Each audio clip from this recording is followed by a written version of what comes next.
another episode of La Artisteada, the space for global culture shapers. Today we're here with actor Jesse Garcia, who has been in some of the most incredible films, including award-winning feature Quinceañera, and also another one of my favorite movies, Under the Same Moon, and most recently in Eva Longoria's directorial debut, Flaming Hot, which I also absolutely loved, and has also been in some of my favorite series. Law and Order, one example. Not Dead Yet most recently, among many, many others. You can look at the long list on Wikipedia because you've done a lot. Welcome. Hi. How are you today? Good.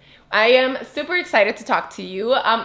First, let's talk literally about where you're from. You are from Wyoming, which is, the town where you're from is very small, right? I was doing my research yesterday and I saw that it has about 8,000 people. The town I grew up in is called Hannah, and it was Okay. that town was a coal mining town. Okay. It's been retired, but it was around 800 people, I think, when I was growing up there. Oh, wow. And the town next to it, Rollins, is where I went to high school. We bounced around a bit, so middle school, high school, and Rollins, and then it's about 7,000, 8,000 people. Okay, that makes it much tinier. 800 people. How was it growing up? And I think that now compared to a city, because I was like, let's look up how many people LA has. And it's 3.8 million people. So how was that growing up now that you have like the comparison of living in a city that's so populated? I kind of like, from when I was a little kid, I always wanted to live in the city. Like I would show pictures of the city to my mom and tell her that I wanted to live in the city.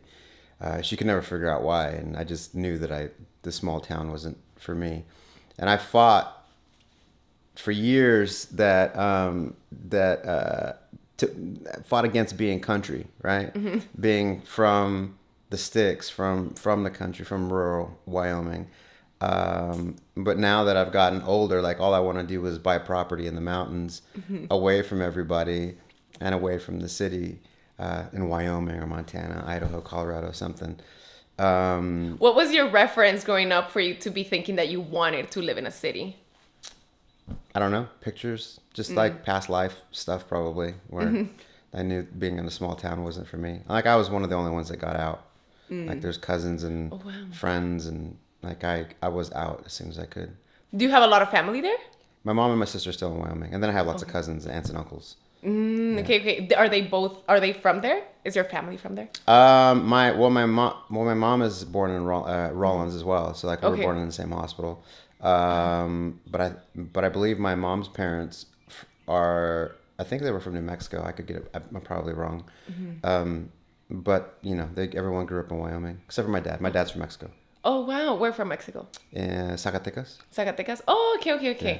I've been there once. And the food is delicious. I feel every time that I go to any city in Mexico, even though I'm from Tijuana, but even though like I'm from there, I'm like, the food everywhere else is delicious. Okay. And then did you grow up wanting to be an actor? No. What did you want to be? No, so many things from when I was a kid. I wanted to be a paleontologist. I wanted to study dinosaurs, archaeologist, like everything, study bones and the past and adventures. Did you have any reference in your town for wanting to do those things? No. I was the oddball. Like everything and anything I could do to get out of Hannah and Rollins and Wyoming. But paleontologist is just so specific. Where was that an idea? Because dinosaurs are cool. Okay. You know what I mean? Yeah, they're cool. Like, why wouldn't I want to study? Like, I still think it would be fun to study paleontology. I almost did when I first moved to LA. There are classes over at the tar pits. You can study to be a paleontologist, but I had to be there certain hours every week, and acting and auditions and jobs were a priority, and that was my focus. The working was my focus, and that would have been kind of more like a hobby. Oh, wow. But so I never wanted to be an actor. Acting happened in college when one of my friends basically convinced me to move to Atlanta with her to study acting. And how did she convince you? Like, were you doing something in that space before? No. I was a cheerleader in college. So I had a cheerleading scholarship, so it paid for school. Wait, okay, let's go back to that. How did you get a cheerleading scholarship? It was random. Like what the high school cheerleading coach lined up. Like I used to joke with her throughout the year that I was going to quit football and be a cheerleader because I got scholarships. In high school? Yeah. Okay. But so she lined up a tryout for me at this junior college in Wyoming. I went and tried out and for like an hour or something like that. And they go, yeah, you're great. You have potential. Come, we'll give you a scholarship. I'm like, all right.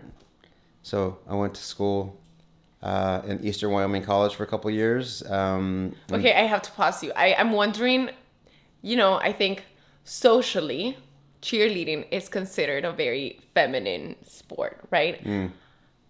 How did your family view that? They thought it was cool. Like they don't tell me anything. Okay. Like I love that. I'm gonna because I'm gonna do whatever I want anyway.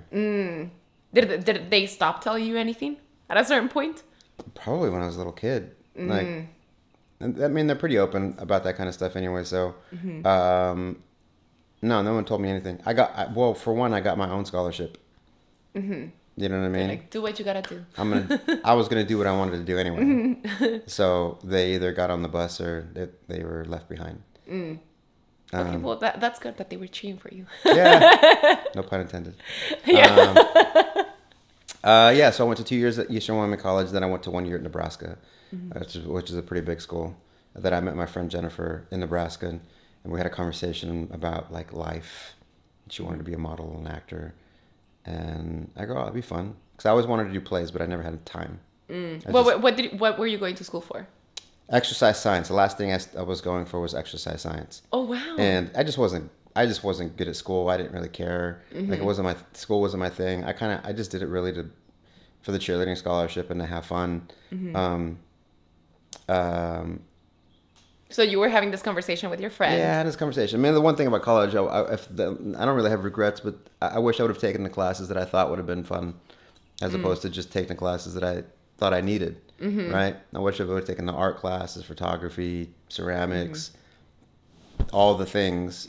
What do you think that like your desire to take the class that you felt you needed to take comes from? Because I think it's programming. Like we're programmed from the time we were young to be a part of the system, to be part of the workforce, as opposed to create our own path and our own entrepreneurship. You know what I mean? So you're programmed from very early on within the school system to like, these are the things you got to do to get a good job, to be able to provide for yourself and provide for a family if you choose, as opposed to taking risks. I believe that the school is wasted on youth. I think young people should be traveling for 5 or 6 or 7 years before they go to school to try to figure out the things that they are interested in. Because you're 18 years old, 17, 18 years old, you don't know what you want. You're picking something that from someone else's opinion, or something you think you might have an interest in. Yeah, or the information that you have access to, right? The information you have access to, right? And especially my generation, we didn't have the access to information that people do now, are readily available. Yeah, I think that's so interesting, because for me, like I thought I wanted to work in the government, but that was literally like the only way that I could perceive that I could impact or make a change. But I think it's because in the context where I grew up with, there was just like government, like for high school San Diego. But I didn't know there was an entertainment industry, that there was a different way to channel that change. And also in college, I was like, I wanted to take also like so many like dance classes and all these things, but I was like, oh no, I can't be wasting my time. And then here I am now at 26 taking these dance classes. Yeah, but you think about that. You go back and you were, potentially, I mean, the classes may or may not be something that's useful in your life, but we're also I feel like we're taking a lot of classes that aren't, how do you have them apply to your real life situations, right? Like nobody really knows how to do taxes. Nobody knows how to buy a car, to rent a house, to rent things, to learn how to travel, like real life experience kind of things, right? We don't learn those things in school and high school and college. Those are the fundamentals that I think we should be learning, and we're not, because there's programming, and there's part of a workforce system that, that we're being programmed to be a part of. And also like to be of value, right? Like in society you have to have like a title to, well, I guess in specific societies. And I think that the United States is a country that makes that like a value for people. Like, I don't know if this happens to you, but I feel like in my experience, sometimes literally the thing that comes after your name is what do you do when you start meeting people. And I think that is because of how people like value each other sometimes. But I'm sorry, I interrupted you. Continue. No, I didn't even know what I was talking about. No, I think people do that too because there's like I mean, I think I get it. You're trying to find an icebreaker to find something that you're relatable to, right? Whether it's the same sort of career path or the opposite, when you find something different to give somebody something to talk about. I get it. I understand, but I understand what you're saying as well. And okay, so you were saying college, your conversation with your friend, she convinced you to go where? To Atlanta. So I moved from the school year, got out, had a conversation with Judson Vaughn, who had this school called What Films, where we learned to write, direct, act, produce our own material. We never did anything that was already produced. So it was kind of like a think tank collective. Everyone got a chance to try different things. I kind of mostly focused on the acting stuff. Did you quit school? I did. I dropped out. Okay. Well, I mean, it's hard. I just didn't go back. Okay. I still had a full ride scholarship. I dropped a full ride scholarship. And I just didn't go back. I mean, hopefully this acting career works out. You moved and you went through all these programs. You focused on acting. Yeah. And so like I was there for 3.5 years, did a few things. Then I moved to LA 20 years ago. Well, and how was the industry there different? I feel like right now it's much more closer to what LA is, but back then, how was it? It's a small market. Small. There's some things going on, but it was a small market. And I went there because the opportunity for the classes, and that's where I'm pretty good about being spontaneous and just taking the opportunities that I feel are right for me. But it's nothing like it is now.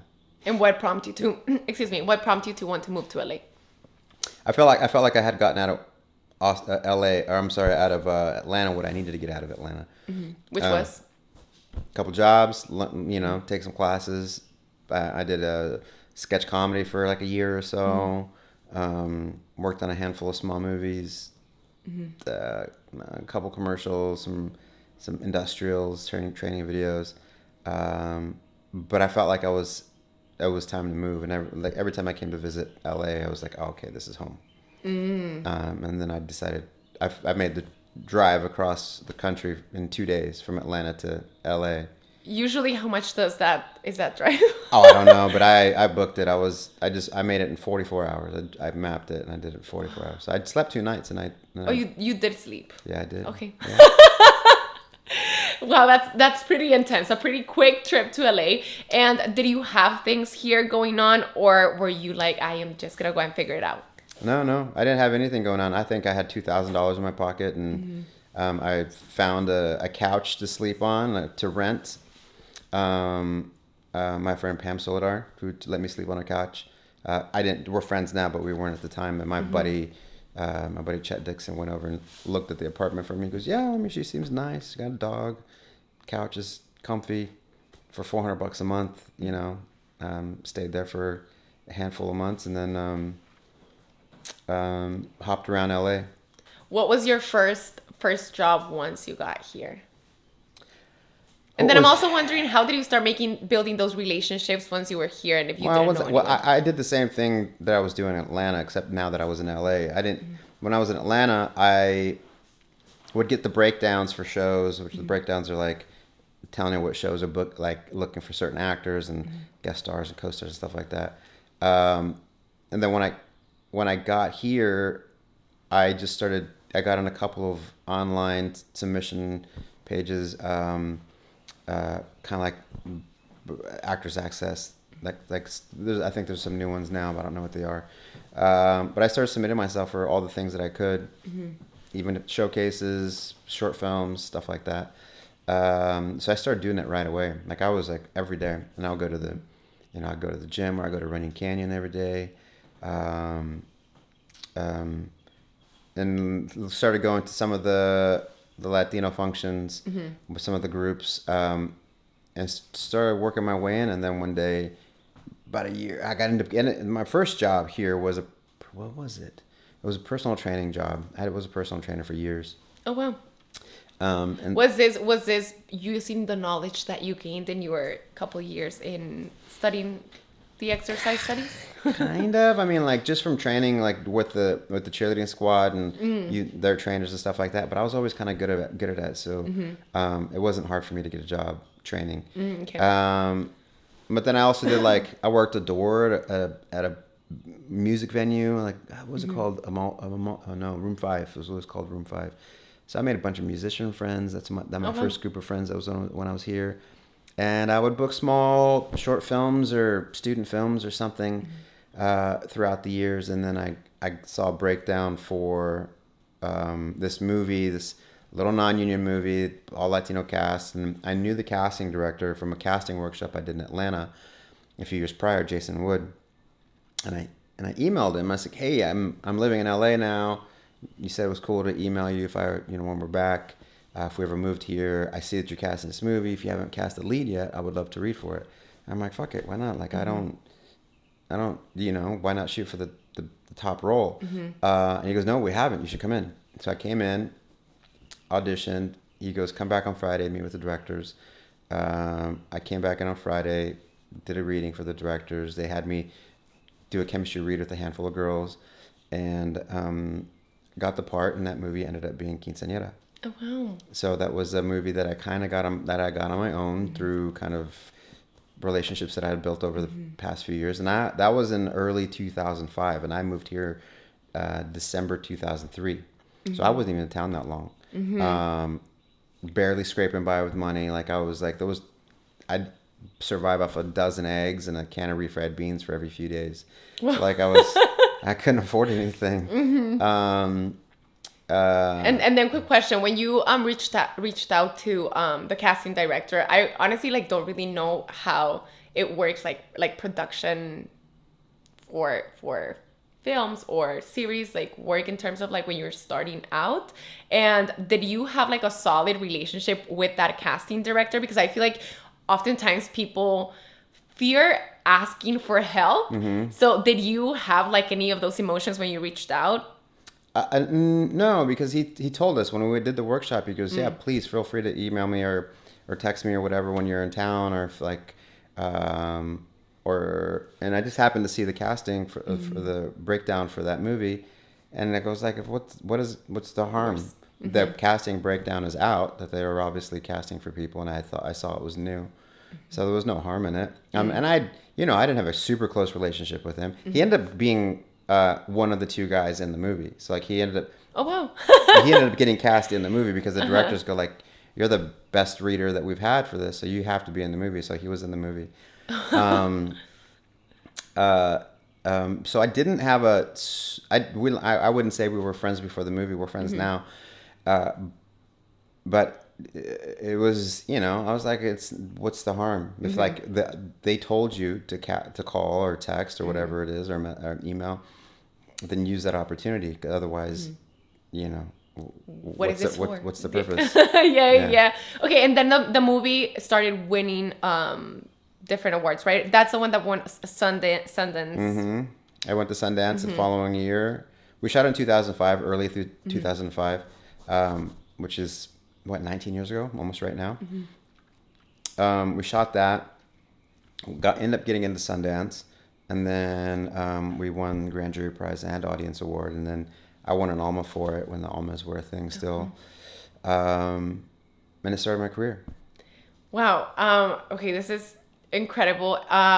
Do you think that this is I don't know when people call things big break. Do you think this was it for you? Yeah, that was one of them. That was one of them. Yeah. There was, How do you think it helped you launch your career forward? Well, it put me, I was the new guy on the block, you know what I mean? I came out of Sundance, and the movie did really well. I was the new young, kind of on the rise guy, you know what I mean? you mean I did end up doing did a handful of movies. 2 of them never came out. One was a bigger movie called Days of Wrath. That was a kind of a big action movie with some big stars in it. And it just never came out. Why? Who knows? Okay, I feel like this is something that a lot of non-actors, like, we don't know, that movies are fully produced and then they don't come out. How is that for actors? Well, I feel like if it would have came out, it could have potentially catapulted me, and that would have been like one of the top 3-5 guys to go to for certain roles. You know, but it didn't happen. And does that happen a lot? I'm sure. I'm sure it does. Like, some movies just don't get released. I mean, Batgirl, there's that. You know, Batgirl never got released. It's a huge movie. That's so true. I forgot that even existed, but that one was also fully produced, right? Yeah. Oh, that's crazy. Yeah, it could have been released, which is a shame. Yeah, so there was a handful of movies that never came out, and I did a couple of things, and then the recession of 2008 and all the strike stuff that was happening, things cooled down. So from like 2009 on, I worked a little bit, but it was kind of dry. Like, I did a handful of things, nothing huge, until really like 2013. So like that was like 5 years of I had cooled down a lot, which is the industry is weird, man. Like, it is, and I feel like it's a cycle, and we're in like kind of like the same type of emotional state in the industry right now. Yeah. But I'm wondering, before we go to a quick break, I just want to quickly ask you, I saw that you were in a Wisin y Yandel video. I was like watching, I was like, interesting. I want to know, like, how did that happen? And also, I want to talk about the role specifically, and like how you felt about doing that role.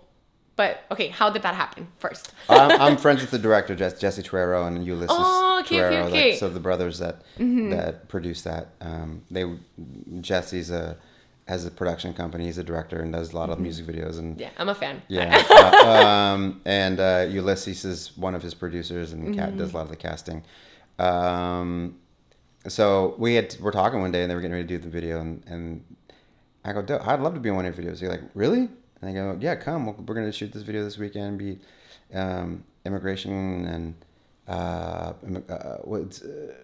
immigration officer. I don't know. I think there's another name for it, but I can't think of it. I'm like, yeah, and it's like, it's a bit of a controversial topic, and I'm like, yeah, I'm happy. I'd be stoked to come in and do it. Yeah, because I saw it, and I didn't do my research on what was happening during the time of the video. It's Estoy enamorado. That's the song.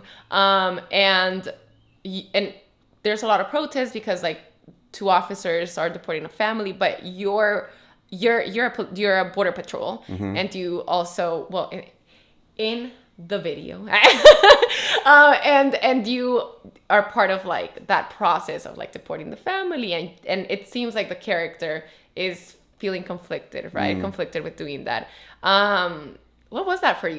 Like, in terms of like the context and your family, like your dad being Mexican and like playing this character. I'm wondering, like, what? I mean, I'm a little weird, so like when I do the roles, they don't really affect me emotionally. But I can empathize with it. That there are Border Patrol agents who do have a problem with how some of the things are ran, but there's also like a lot of politics involved in that kind of stuff, you know, and you know, everyone's got to provide for their family, and you know, it's a touchy subject, and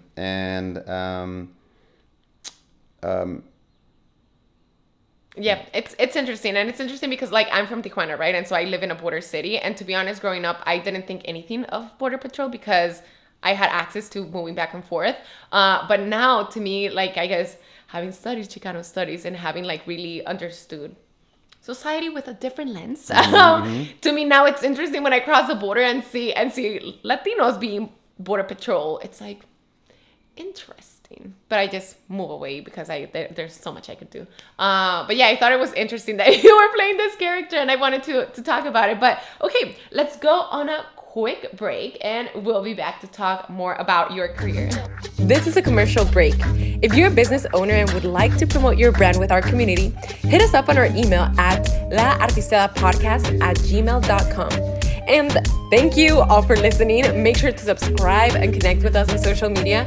We would always love to hear from you.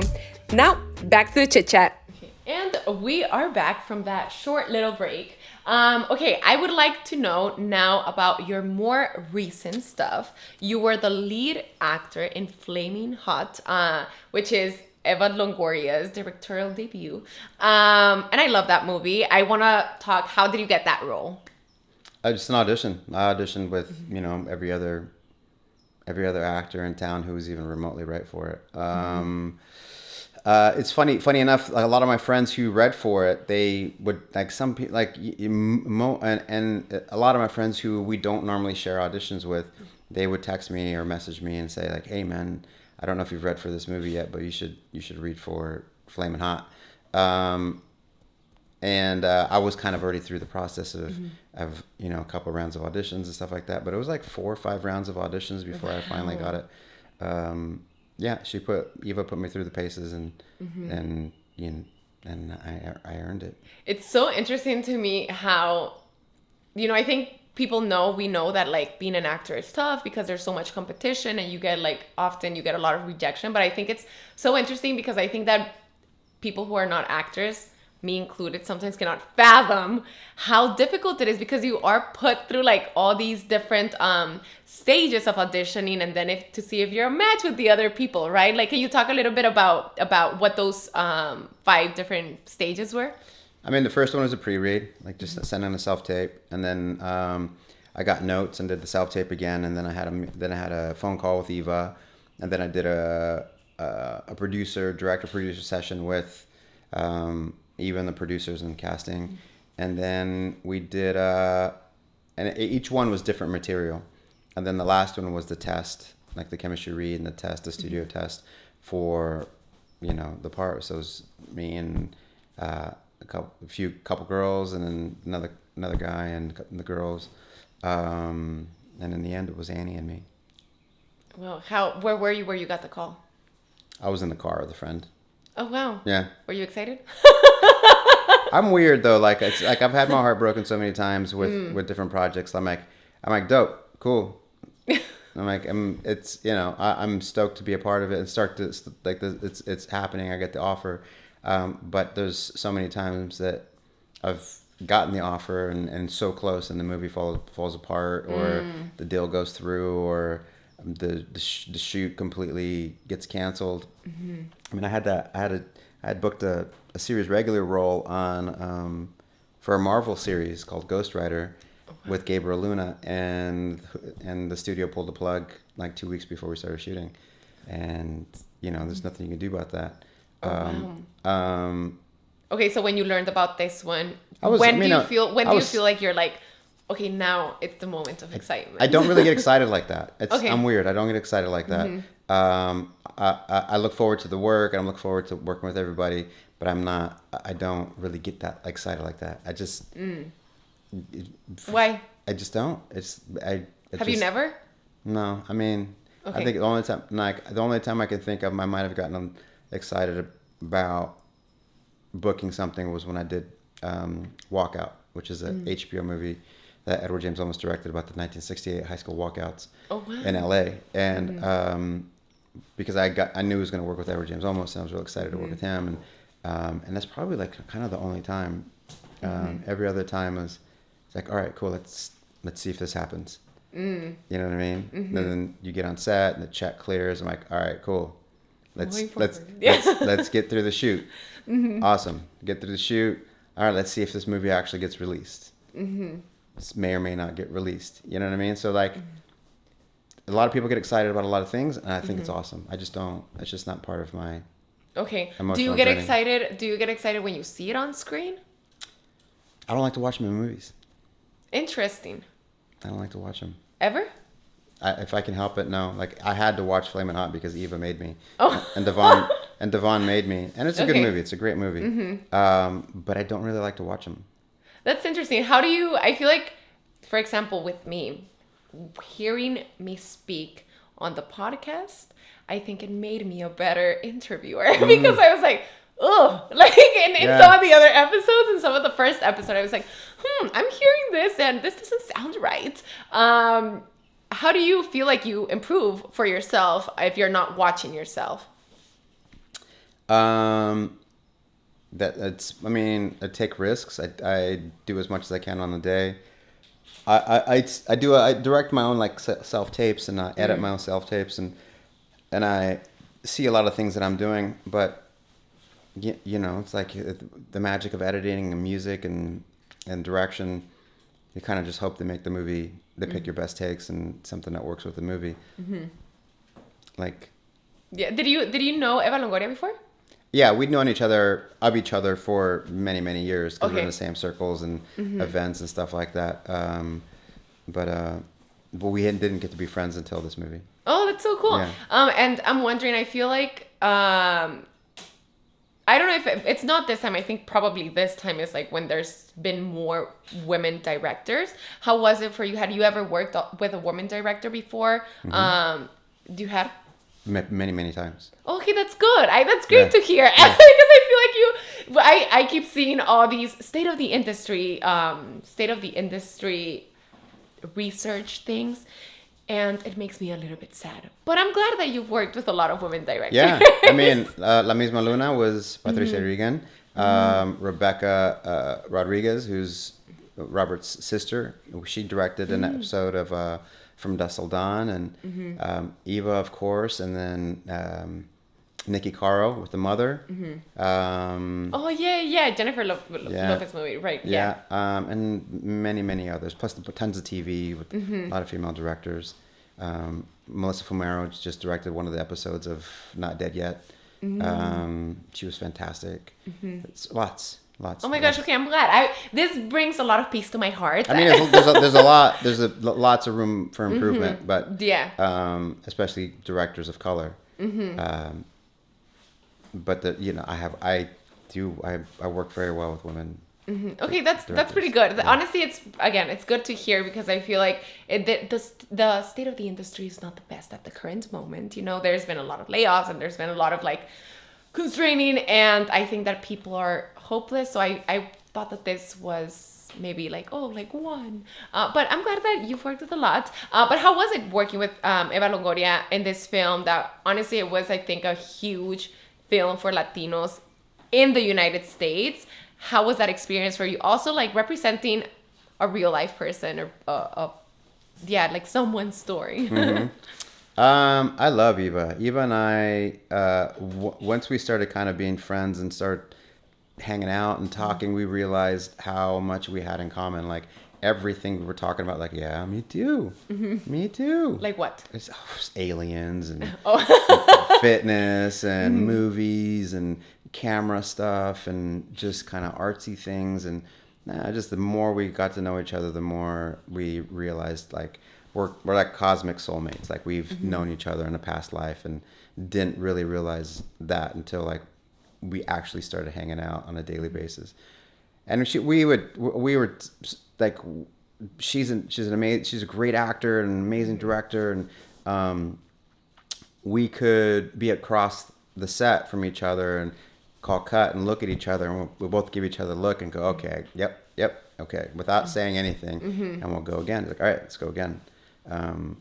So it was one of those relationships where like we never fought about anything. Like we never, like we both wanted to try things, and I did whatever she wanted me to do, and she gave me the free reins to try whatever I wanted. Like I came in with like a couple of scenes that I made up and I thought that would be great, and you go, yeah, let's do it, let's shoot it, because everything that we tried made it.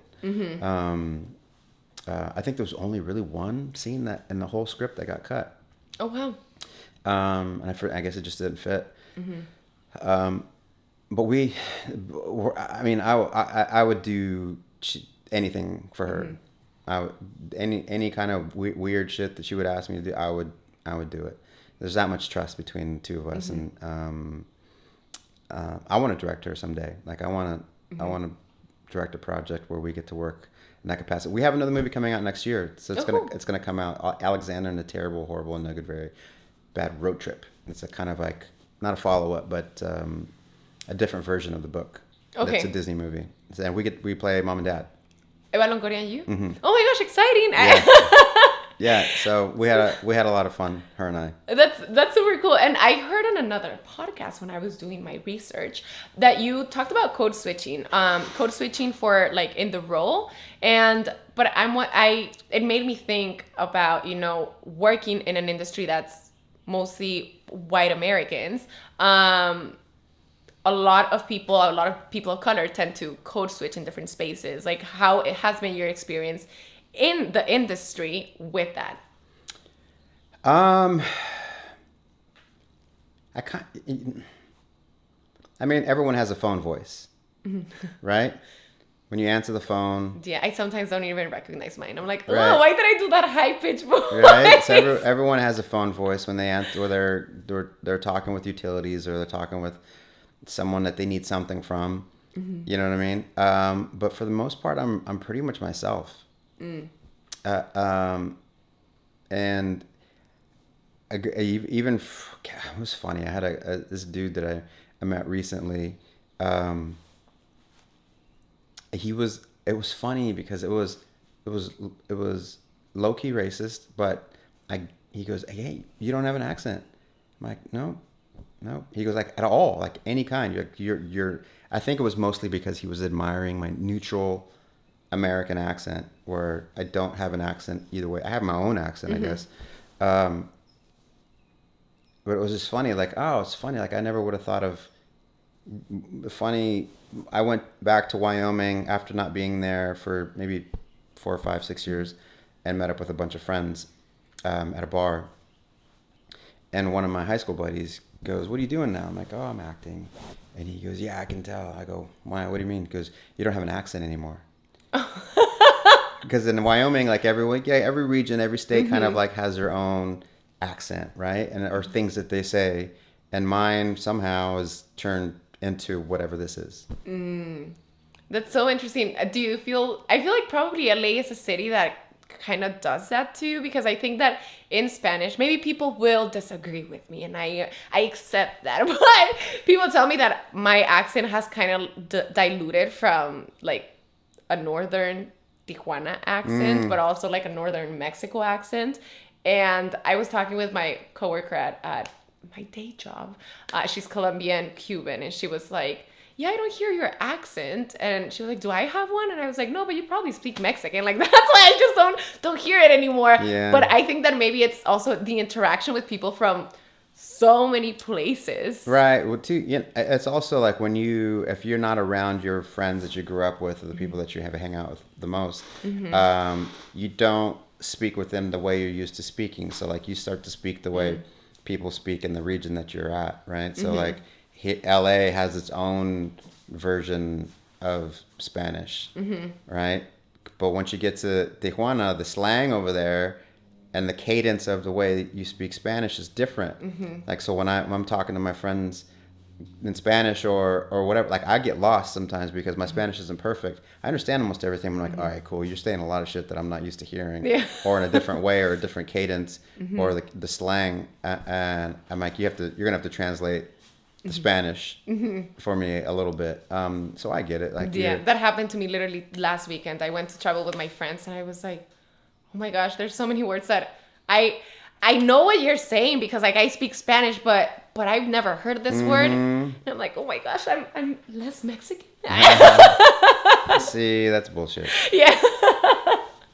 No, but I think it's interesting, yeah, because like you're interacting with people from so many different places. And then in talking about Latinos in Hollywood, I always hear like, oh, what is the state of Latinos in Hollywood? But I would love to know, because you've been in the industry for over 20 years, you've seen probably a transition. I'm wondering, have you seen a transition, and how is the impact evolving, or how is the work that Latinos are doing for entertainment evolving? It keeps flip-flopping. I feel like it gets better and then we regress. I think as far as the numbers go, from this past year, it might be different now, but there are less women directors now than there were 5 years ago, right? And that's even lower for people of color. There's still like in the single digits representation for lead actors, male and female, in leading shows, TVs and movies, TV shows and movies. So it's still, there's a lot of room for improvement, and hopefully it's going to continue to get better. But I think where we're starting to see a shift, and hopefully it keeps moving that way, is where Latinos support each other. Because that's always been kind of our issue, is that we're our own worst enemy, that we critique our own stuff before it has a chance to win. So for me, it's like when, and I understand it and I get it, but in the Heights, when the community shit on In the Heights before it had a chance to win, it really impacts on how the industry sees, well, like films or TV shows that have a heavy influence on the Latino community, right? So like if they see that the Latinos aren't supporting it, our own films and our own TV shows, they go, well, they're going to go to the movies and watch TV anyway, but they're not supporting our own material. Why do we need to make Latino material? You know what I mean? So I think if the more we support each other's, like even if In the Heights didn't have, like they didn't have the Afro-Latino, the dark-skinned Afro-Latinos, a fair representation of them, because it's set in the Heights. I get it. I understand. Fair point. But let's take the win first, right? Take the win and work on the next one. So that filmmakers like Lin-Manuel want to keep continuing to strive to push the Latinos forward. So, and I think that was one of our main concerns in Flamin' Hot, is like, where is the Latino community gonna have the opportunity to shit on us first, right? And I go, really, the only thing is this gonna be like calling us cholos, like we're playing cholos? I'm like, he's not playing a cholo. Like that's who he was in real life, right? That's how he grew up, and it's the journey from, like, that motherfucker's still a gangster. Like Richard is still a cholo. Like that is just who he is. He's high class, but that's his roots. That's where he's from, and he still talks like that. You know what I mean? He knows how to, he code switches too, but he's still a little hood, and that's part of his charm. And that was part of our main concern, is like, well, that's why we addressed it first thing in the movie. It's like, I know what you're thinking. It's like another movie with a guy who's a cholo, but let me set the record straight. This is just who I am, right? This is how I grew up. This is my journey, right? So, and you go, okay, got that out of the way. Like you can't complain about it anymore. You can, but we're also saying, let the movie win. Let it have its opportunity before people shit on it. But I watched it with my mom in my living room, and I absolutely loved that. I feel like it wasn't, something that I love about LA is that people are very proud of them being Chicano, and the movie was not from LA, right? Like the guy, he is from LA? Okay, well, even more to the point, I think people from LA are very, very proud of their Chicano culture. And honestly, I think that is impacting the rest of the country. That is, I think, impacting also Mexico, for example, where things that are considered like not socially accepted as like part of high class, people are now doing, like wearing like big earrings, and people are now feeling proud of that thing, of that culture, that I think people here in LA are so proud of. And our next interview is with this influencer who is very proud of her Chicano culture, and she's now a fashion model, and she reps this. And I think that she is literally like setting up, ¿cómo se dice? I guess shaping the culture. Let's use our phrase. She's literally shaping the culture, and this movie, I think, did exactly that. Made it feel like, this is who we are and we're proud of it. And very not apologetic about the way that this guy like lived. I also loved, I think when they were doing the tasting of the chips, I loved that. Like the little kid just like being there. I was like, oh my gosh, this literally feels just like so at home, you know? So I genuinely loved that you guys thought about it this way. Because also I am going to comment on the in the heights situation. I agree with supporting, but I think also, I like to talk a lot about how I am a white Latina, and I am conscious of that.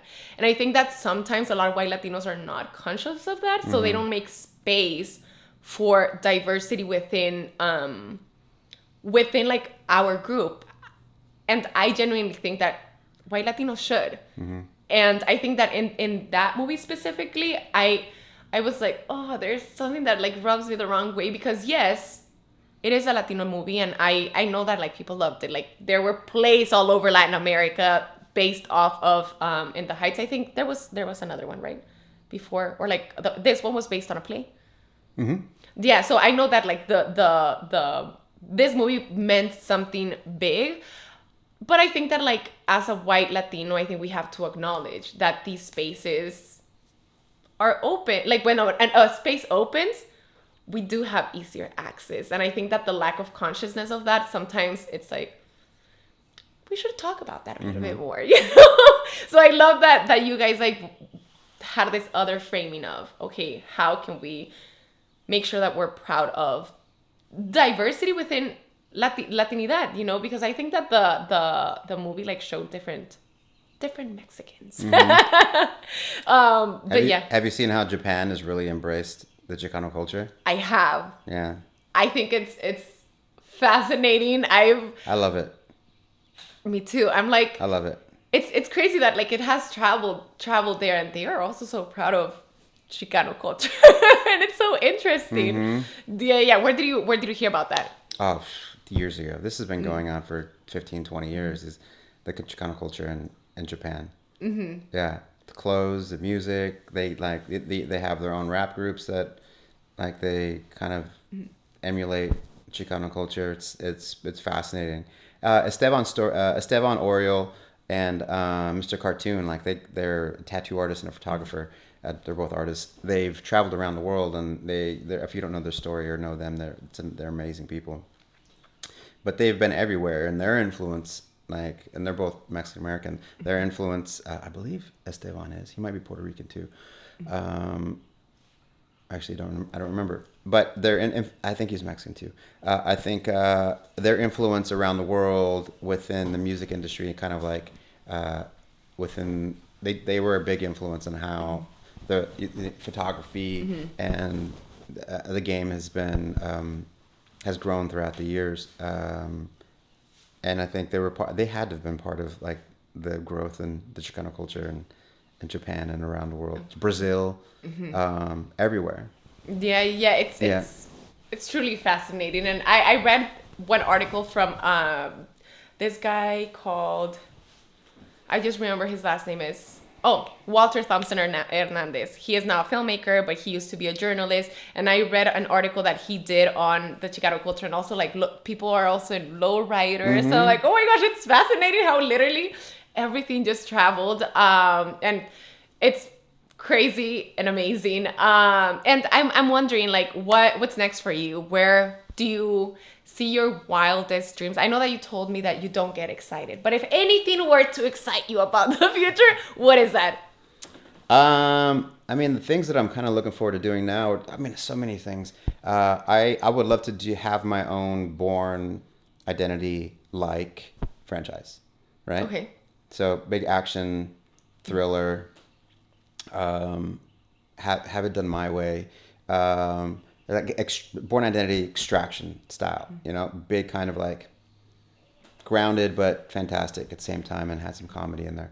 I'm looking to direct as well. I have some projects that I'm looking at. I'm writing as well, and develop some TV shows, provide opportunities for other people to shine. in all aspects, in all areas, and keep working with my friends. You know, find different projects that's going to make a difference in the world as well. But still, you know, make a good living and have fun. It's supposed to be fun, so. Yeah. Sometimes I forget as I'm driving. Yeah, it's supposed to be fun. Yeah, and lastly, what would you say? What is your advice for artists, not only actors, but like what has kept you going as an artist that you think other people should be focused on also practicing in their daily lives to achieve their artistic success? Here's how I'll answer that. Is I figured out early on that just for my audition process, I figured out early on that I was going to stop doing what I think other people wanted and just do my version. And meaning that my first auditions for me, that I recognize the writing and I recognize the character breakdown of what the idea of what they want. But at the end of the day, they're still gonna, either they like me or they don't, right? And I have to, having said that, it's like everyone who does their own art is an individual. Like if they're looking for someone, a Johnny Depp-like actor, right? People are gonna automatically go and try to say, how can I act like Johnny Depp so that I can get this role? That's just a prototype. Mm-hmm. You do your version of this character, and if they like you, they like you. If they don't, they don't. Then they know within seconds if you're right for it. And that works with all art. You know what I mean? It should be a part. It should be, you're not really caring. You should be making the movies. You should be making the paintings and music and podcasts and all the things in your own vision, and it'll find its audience, right? Mm-hmm. You should be doing things that you like you would want to watch, or you would want to buy and put on your wall, or something you'd want to listen to. And then if other people like it, then they like it. You know, Quentin Tarantino says the same thing. To make the movies and shit that you want to see. Like, write the things that you think is cool. And somebody out there is going to go, oh, that's neat. Mm-hmm. I like that. That's fun. And eventually your stuff kind of like, you know, you evolve and figure things out. But it should be fun. And do it for you. And, you know, there's also the aspect of business and kind of figuring out how to make a living out of it and monetize it. But you look at some of the cool things like Baby Reindeer. I don't know if you've seen it. It is so uncomfortable to watch. And there's and they're not namey people, right? They're not like household names, but it's so good. And the writing is so good and the acting is so good and it's done so well. You're like, holy shit, that is great. And that's a prime example of them doing their own thing, right? And having good writing and making good art, and it finds its audience, right? And people can relate to it or they don't. And for me, it's like, it's really hard to watch, but it's because it's so good, and it makes me feel it's so uncomfortable to watch. And it's like same thing with Squid Game. Like there wasn't any Western big stars, any recognizable names, and yet it was like one of the most watched TV shows of all time. So do your thing your way, and don't worry about what other people think. Yeah, and I think with Squid Games or game, Squid Games. I think it's a Latino thing to like add an S at the end. I'm like Squid Games. Squid Games. Yes, Squid Games. Squid Games. But I think with that one, I think it's also crazy the story of how that came to be, because I think it took years for that. I don't know if it was the writer director to get that opportunity to get it done, and look how huge it came to exist. But yeah, great advice. Thank you so much. Thank you so much for being here. I genuinely hope that you had as great of a conversation as I did. Likewise. So thank you so much. And thank you so much for everyone watching or listening. We hope that you got inspired to continue to pursue your artistic dreams. Thank you. Yay. Amazing. Thank you. Thank you for listening to another episode of La Artisteada. Make sure to subscribe and connect with us on Instagram and TikTok.